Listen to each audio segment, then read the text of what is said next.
Welcome to the Del Walmsley Radio Show. Del challenges the status quo, questions everything, and empowers you to return to your core beliefs to make your life better. If you're ready to hear the truth and get your roadmap to the lifestyle you really want, the next hour will change your life. And now, your host, self-made millionaire, national award-winning investor of the year, CEO and founder of Lifestyles Unlimited, Del Walmsley. Welcome to the Del Walmsley Radio Show, where the hype ends and the help begins. I'm your host, Del Walmsley, and as always, we're working on your financial freedom. So, what is financial freedom? Well, it's the freedom to choose. What do you want? Do you want more time, or do you want more money? In many cases, you don't really have control over either of those things. You work as much as they'll let you work, and they pay you what they're willing to pay you. That isn't really success, is it? Is that definitely not financial freedom? You get up every day and you go to work. You drive for hours and hours and hours in a car to get to a place where you sit in a cubicle. And to me, it's almost like being a gerbil in a wheel. You're going round and round and round and round and round, getting nowhere, doing the same thing day in, day out, over and over again, and then getting back in that car and driving through that traffic again to come home. And coming home to a life of quiet desperation where your spouse is there and you're just hoping to come home and have some excitement, some fun, some love, and you get the piled on responsibilities of, now, honey, do this, honey, do that, blah, blah, blah. Then you've got to deal with the children. And, of course, everybody loves their children, but they bring challenges, they bring problems, they bring more stress. And, of course, the only person who really loves you and doesn't really judge you is, of course, your dog. And yet, you have to go out and walk that dog and pick up his poop with your hand.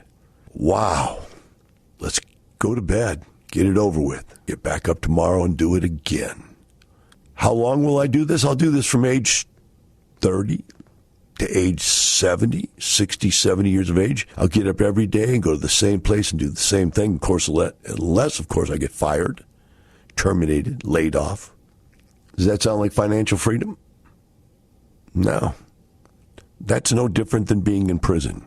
Get up, go to the bathroom, eat breakfast, do what they say, get a few minutes of recreation, go back to work, do what they say, sit in your cubicle, and then go to bed. Do it all over again. Doesn't sound very exciting, does it? And until you read or hear the stories of the people at Lifestyles who've worked through the process of buying their life back from corporate America, buying their life back from poverty, from middle-class, mundane lives of quiet desperation. That's what we're talking about. So people send me questions, send me statements, stories, and I love getting them. So if you want to send me any more of them, just send them to Ask Del, and Del spelled with one L, D-E-L, Ask Del at LUINC.com. That's LU, which is Lifestyles Unlimited, INC Incorporated, LUINC.com. Ask Del at Lifestyles Unlimited Incorporated, but you don't put it Lifestyles Unlimited Incorporated, you put it LUINC.com. Someone sent me an article the other day. I was looking at it this morning, and it was about 10 reasons for financial success. And I was reading through it, and I think there was maybe 2 that I agreed with and 8 that I didn't agree with.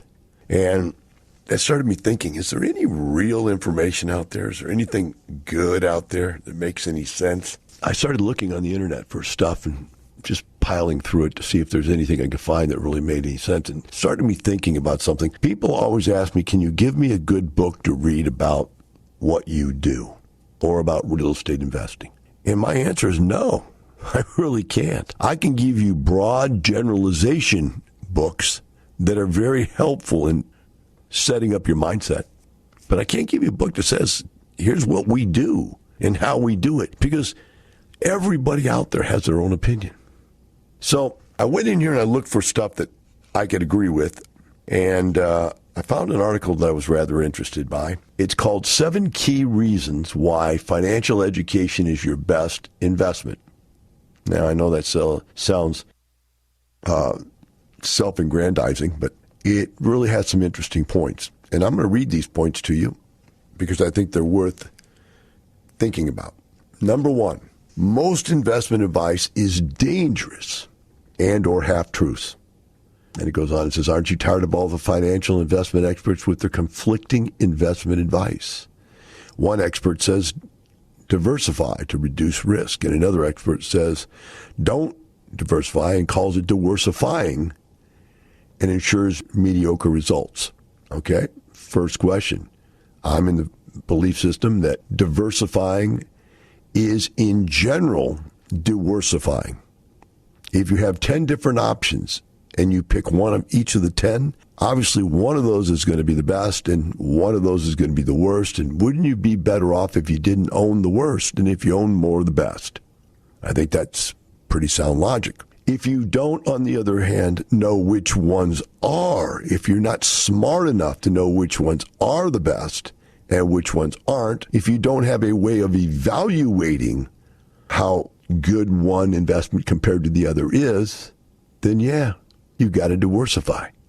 So when I go out there to buy an apartment complex for myself, I'm going to put all my money into one big, beautiful, perfect, great location property before I take and spread that out over 10 properties. On the other hand, if I'm going to invest with people I don't know, if I'm buying into passive deals, and first of all, I'd never buy into passive deals with people I don't know, but if I'm buying with passive deals with people that I know to generally be good and have proven track records, then what I'm going to do is I'm going to pick not 10 of those people, but 5 of those people and spread my money out over 5 people.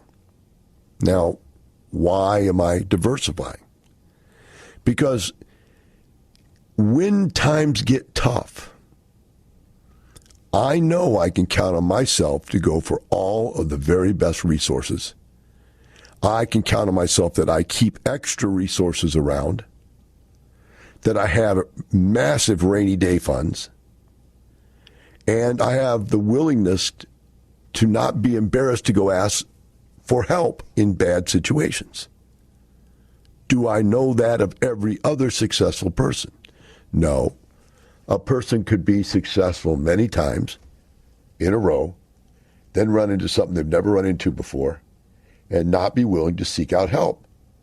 Or, because they've been successful, have developed a structure of reserves, financial reserves, money, that's not deep enough to get them through some really difficult times. All right? Let's go on to the next one. It says, one expert says pay down all your debt because it's bad. Another says leverage up with good debt to build wealth. Again, paying down your debt's not a bad thing. I don't have any personal debt at all, 0. Not a home, not a car, nothing. However, I have lots of investment debt, or what they're calling good debt. So good debt, which is really debt that is leveraged to invest and build wealth, I believe in. But do I believe in no debt? No, that's insane. We'll take a short break. We'll be right back with the Del Walmsley Radio Show.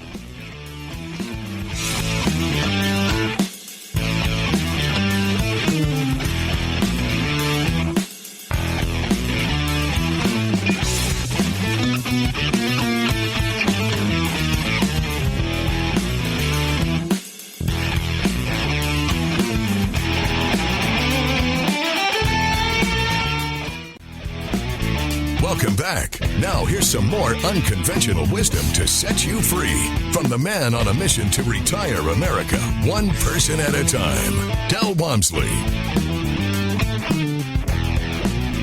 Welcome back to the Del Walmsley Radio Show. Today we're going through an article here called 7 Reasons Why Financial Intelligence is the Best Investment You Can Make. We've covered a couple points here already, and we're on the second point, which was Some people believe in good debt, and other people believe in no debt at all. I need to get this one out because this one is really a harsh one. A very famous gentleman by the name of Dave Ramsey is out there telling everybody you should have no debt at all. No debt at all is probably the dumbest thing I've ever heard in my entire life, other than maybe you should have all kinds of debt. But the concept is to say, look, debt is dangerous because I, Dave Ramsey, didn't know how to deal with it. I lost lots of money because of debt. And so now I'm telling everybody, don't have debt. That the people that I borrowed all my money from and didn't pay them back were bad people, when the truth of the matter is they weren't bad people. You were bad people because you borrowed all their money and didn't pay it back, right? So the bottom line is that the way I see it is like telling my daughter, look, driving a car is dangerous. And a lot of people die from driving a car and had massive financial disaster from driving a car. And so I suggest to you, my daughter, you should never drive a car. I think you should ride a bike for the rest of your life. And that's what Dave Ramsey is telling people. Pay off all your debt. Don't even have a loan on your personal residence, right? Don't have debt anywhere. And it's just a terrible concept in many ways. Now, you can break this down into multitudes of levels of thought process. And I took it one time, I was listening to Dave Ramsey's show, and he said, the guy called up, said, look, I just got $25,000 inheritance. I've got a pickup truck. And should I pay the pickup truck off for the $25,000, take all of it? And Dave Ramsey told him, of course you should. You need to get out from underneath that debt. And I thought to myself, I wish I could call in and just help this poor kid. Because the truth of the matter is he could have taken that $25,000 and he could have bought a rent house, made $10,000 or $20,000 on instant equity, which would have doubled his windfall of the $25,000. Then he would have an asset that's paying him $400 or $500 a month positive cash flow, which he could use to pay the payment on the truck. And when the truck wears out, instead of it being worth nothing and him having nothing, the $25,000 expiring and being gone, he would still own the rent house. And he could use the payments from the rent house to buy an additional truck. Not to mention that the rent house would go up in value while the truck is going down in value. So he's putting his cash into a declining value asset. Not very smart, but that's the way Dave sees it. Now, the point of this article is that, okay, why is it so hard to get good advice? Because most advice is bad. And much of it is dangerous. And the people giving the advice don't know what the hell they're talking about. And yet it's out there. It's in books everywhere, in podcasts everywhere. One expert says the stock market is the key to riches. Another expert tells you more millionaires come from real estate than any other source. Well, that little statement is true, but that's not only the only reason why real estate is better than the stock market. One reason is it's tax deferrable. You can get out of paying taxes on it forever if you want. But if not, at least while you're building wealth, you can keep buying real estate and 1031 and forward, not paying taxes on the rental income because of depreciation. You can't do that with the stock market. And the stock market won't produce a living for you. You can buy enough real estate that it will cash flow enough that you can retire, quit your job. You can't do that with the stock market.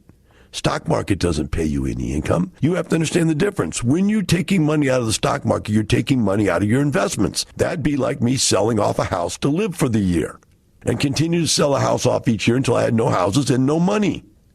It's just not even close. The rates of return we earn on these deals are anywhere from probably the highest return I've ever earned was like 400%. A more realistic return on a deal, when you look at the cash flow, the tax advantages, and the capital gains, is probably more like 100%. The cash flow alone is anywhere from 8 to 15%. Not counting the cash. And it's the leverageability, which you can't do with the stock market, is unbelievable. So again, there's a guy's making this point. You have different ideas, right, put out there by different people. And so what I'm saying about this article is the guy's actually right. It's almost impossible to know which one of these people out there actually know what they're talking about. That's why at Lifestyles, what I do is every single month in every city we have an office in, we bring in 3 people to tell their stories. And that allows you to do 2 things. One, it allows you to see people just like yourself, so it's more believable. You see some talking head on TV, hear some talking head on the radio. You don't know who they are. You don't know if they're real or not. I mean, that's the reality. These guys, many of them just lie. I know a couple real estate investor radio shows. The people giving them are my students, and they did so poorly as investors, they had to go on and be talk show hosts to make any money. Because they're not good at real estate investing. They're not rich from real estate investing. They're rich from other things, maybe. Maybe not even rich at all. But that's what I mean. In every way, shape, and form, you just have a problem trusting who you're listening to. So you need to check people out in way more detail than what you guys do. Don't let their verbiage be their checkout. Meet the people that they say are rich and see what they look like, what they act like, where they live. Otherwise, you'll never know. I'm going to go on to this next point now. Remember, there's 7 points why your financial education is the most important thing, more so than your investments, but to invest in your financial education. So number 2, it says one size doesn't fit all investors. Despite all the investment experts selling seminars and courses, want you to believe there aren't any secrets to investing. To paraphrase John Bogle of Vanguard Investments fame, the secret is there is no secret. Well, the reality is there is no secret. But there is a lot of information you don't even know you don't know. That's the reality. People that have done real estate investing for years show up at our seminar, listen to it, and go, my gosh, I wish I would have listened to this 10 years ago, 20 years ago. Because I've been investing, but all of these ideas to maximize or improve the returns. I mean, I was making some money, but I wasn't making the kind of money you guys are making. Now, we don't call those secrets. In fact, we try pretty much to say there are no secrets simply because we don't have some secret sauce that we invented. We have expert examples. We'll be right back with the Del Walmsley Radio Show.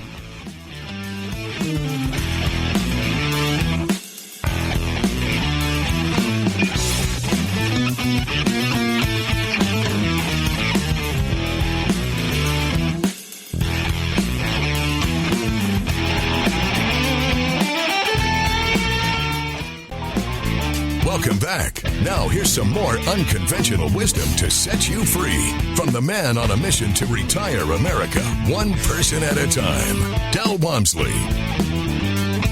Welcome back to Del Walmsley Radio Show. Today we're talking about an article that discusses 7 reasons, I believe it is, that financial education is your best investment. Now, we were on number 2, we went to break, and it was one size doesn't fit all investors, and we were really discussing the difference between the stock market and real estate investing and different types of investments. But I want to share with you that even within real estate, there are probably 20 or 30 different types of investments you could make as far as products you could buy. You could buy single-family houses. You could buy small apartment complexes. You could buy fourplexes, which are not really apartment complexes. You could buy small apartment complexes, medium-sized apartment complexes, large apartment complexes. You could do it as an IRO, or you could do it as a syndicator and syndicate deals. You also could buy commercial pieces of real estate. There are triple net lease deals out there where you can buy grocery stores, or you can buy gas stations, or you can buy fast food stores. There are strip shopping malls you can buy, and there are commercial buildings that you could buy. All of these different types of things fit different people's needs. Now, we can take it one step further than that, and that is your age versus your resources. When I started out, young, not a lot of money, willingness to go out there and take a risk. So I went out there and I bought very leveraged single-family houses where I had to do all the work. I didn't have to pay for any management. All the leverage was on me. All the risk was on me. I had signed for all the loans, and I put up the money.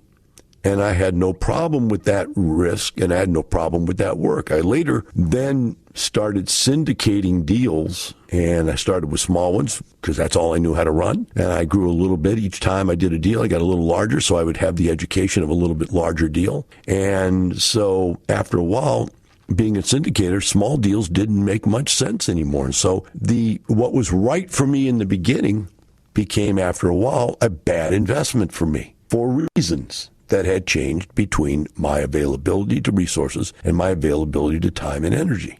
As I moved on in life, the deals just kept getting bigger and bigger and bigger to the point where I had large deals and multiple large deals, and then the work became too much. I was making more than enough money to satisfy my desire, but now I was working my dog off because I was managing all these big businesses.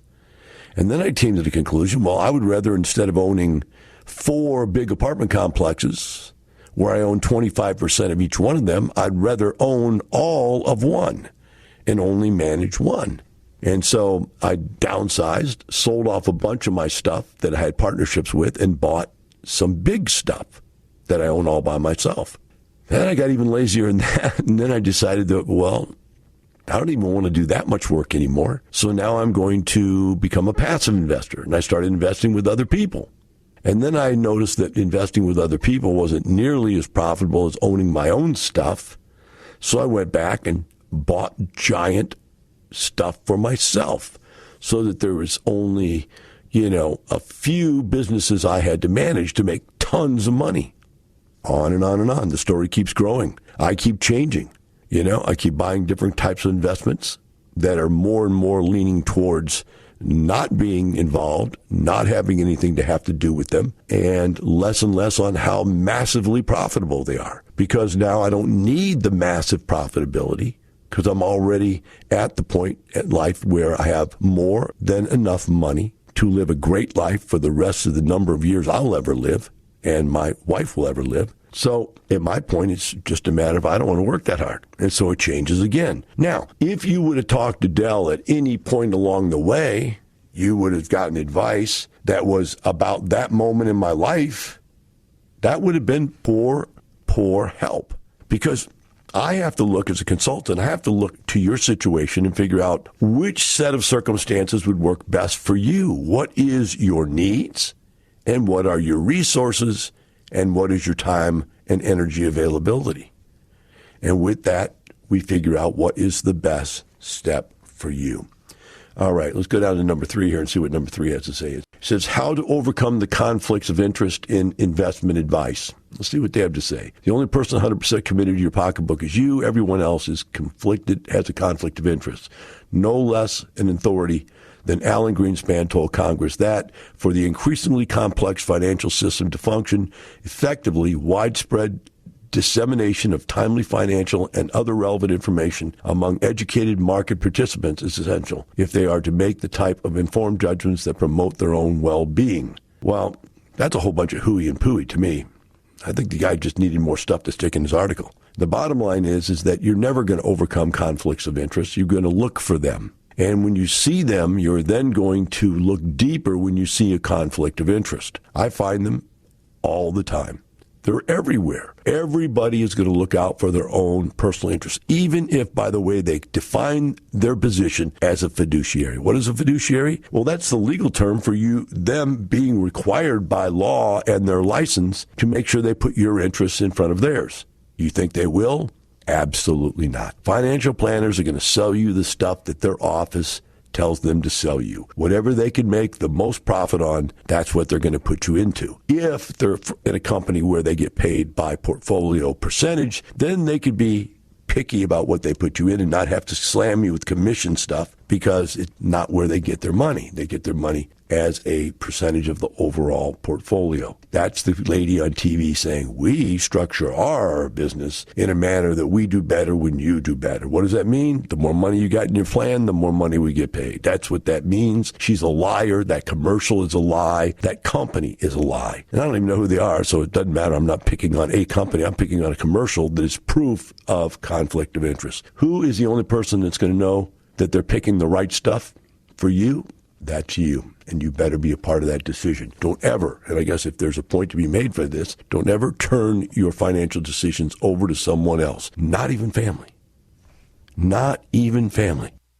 You know that your family has a conflict of interest, probably one of the strongest conflicts of interest there is. Your spouse wants your money. Your kids want your money. Everybody in your family wants your money, or even sadder, they don't want you to have money because they don't.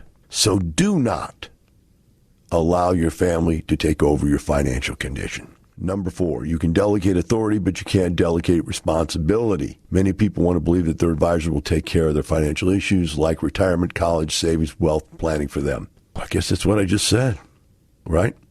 You can't delegate your responsibility to make good financial decisions. I don't know how many people over the 30 years I've been doing this have sent me an email stating, Dal, I listen to you. I love what you have to say. Let me tell you my story. And the story starts with my ex-wife, my ex-husband, my brother, my sister, my father, my mother. Somebody related to me destroyed me financially. My best friend. It's always somebody close to you because you have a unnatural willingness to believe whatever they say. And because of that, you put yourself in very bad conflict of interest financial situations with people. And you just got to stay away from that. Bad news. Let's see what number 5 says. Your financial intelligence compounds like money. That's an interesting one. It's critically important that your financial intelligence grow at least as fast as your portfolio. Why? Because there's nothing more financially dangerous than $1 million worth of investment decisions being made with $1,000 worth of financial intelligence. I take my hat off. That's a good one. That is really right there. It is. Because the decisions you have to make change with the more wealth you have. They are different in not only size, but they're different in complexity. And your options are greater than when you have less resources. So the more resources you have, the more information you need. So your financial investment intelligence needs to be as great as your financial investment. Great thought. We'll be right back with the Del Walmsley Radio Show.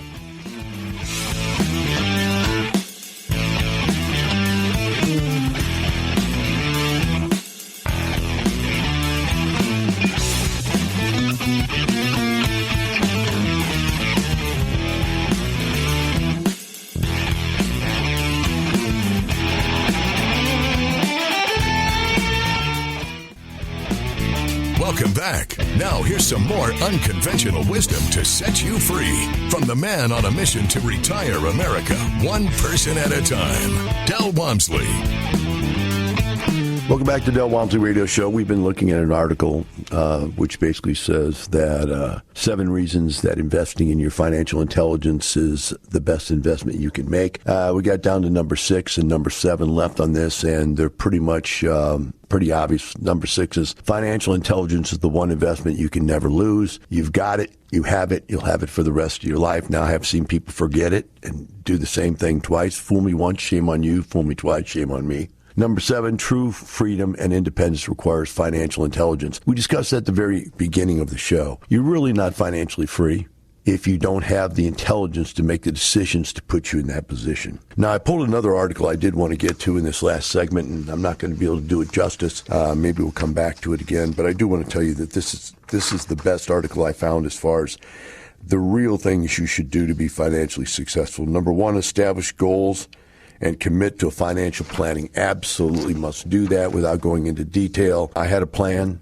The plan was I was going to buy enough real estate to replace all my earned income, and then I was going to retire. That's a pretty simple plan. Well, it's pretty simple. I buy house after house after house until I get there. Does it need to be more complicated than that? Not at all. Can it be? Yes. Number 2, analyze and determine your net worth. Here's one thing I see a lot of people don't do. They don't even know what they own. They couldn't tell you what their house is worth. They couldn't tell you what their net worth is. I keep a spreadsheet. I know exactly to the dollar on all of my assets that you can track by the dollar amount. And on my other assets, I have a financial statement, which, some things has to be estimated. In other words, a business that is not tradable on the open market. To determine its value, you have to input some type of a formula. And, the formula can vary depending on who's doing the evaluation. But other than that, I keep track of everything. Every single month, I track my cash flow from every one of my sources. And I'm saying I've probably got, I'm just off the top of my head saying there's probably 15 there. There's 11 there. There's 8 there. 26. I say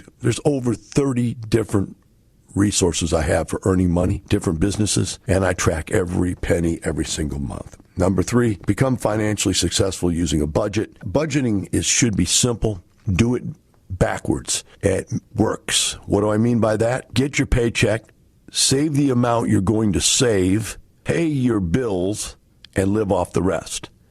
Don't live off it, pay your bills, live off of it, and then what you have left save, because you'll never save anything. You've got to pay yourself first. You have to set up the amount you're going to save. So in other words, if I know that my budget, if I'm going to earn $2,000 a month, I'm going to save half of that, $1,000 a month. I'm going to set up my lifestyle cost of living to be $1,000 a month. Not vice versa. I'm going to take the $2,000 and live like a $2,000 and then try to cut back and save. No, I never let my cost of living get up to even half. I lived since I was a kid on half of what I've earned. Now I live on less than probably 1% to 10% of what I earn a year. I allow myself to spend more every year because I earn more every year, but I never allow it to go up in percentage-wise. Number 4, pay off debt and build credit history. Building credit history is absolutely important. Paying off debt is not as important. It does occur eventually when you have so much money that you don't need debt, but until then, it's not that important. Number 5, spend less than you earn. That's an obvious one. Number 6, create an emergency savings fund.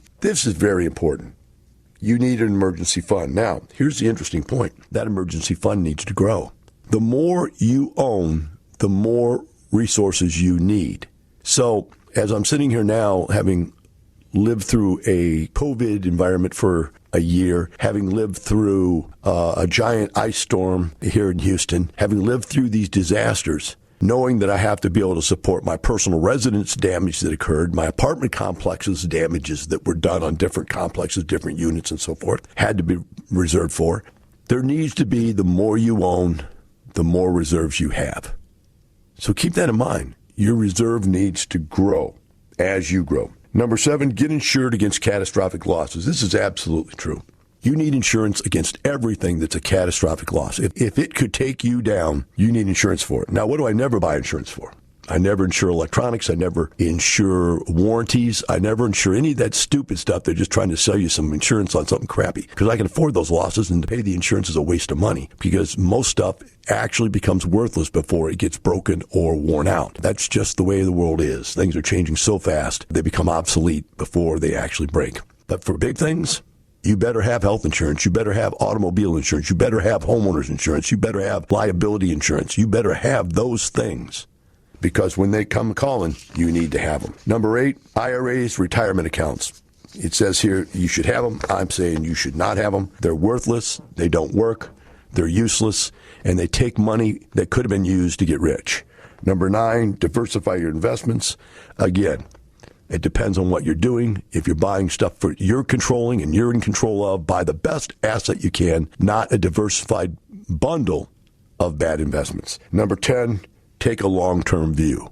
No, never take a long-term view. Take a short-term view. What am I going to earn this month? What am I going to earn 6 months? What am I going to earn a year? I never look out past a year on almost anything I do because the world will be completely changed. The Democrats will change the world. The Republicans will change the world. The weather will change the world. The bottom line is you have a generalized main path, and then you have a very specific short-term plan. How long is short term? 1 month to 1 year. And that's where you focus. Well, my friends, I hope some of this discussion has helped you to understand that your financial information is probably the most important thing that you own. And if you don't have any, then you better start investing in probably what this article says is the most valuable investment you can make. Have a great day. See you tomorrow. The information and opinions you hear on the Del Walmsley radio show are those of the host, Del Walmsley, his guests, and his callers, and do not necessarily reflect the opinions of this station, its affiliates, its management, or advertisers. The Del Walmsley show is for entertainment purposes only. Please consult a professional regarding your personal investment needs. Nothing presented on the Del Walmsley show constitutes an endorsement, recommendation, offer, or solicitation to buy or sell any product or security.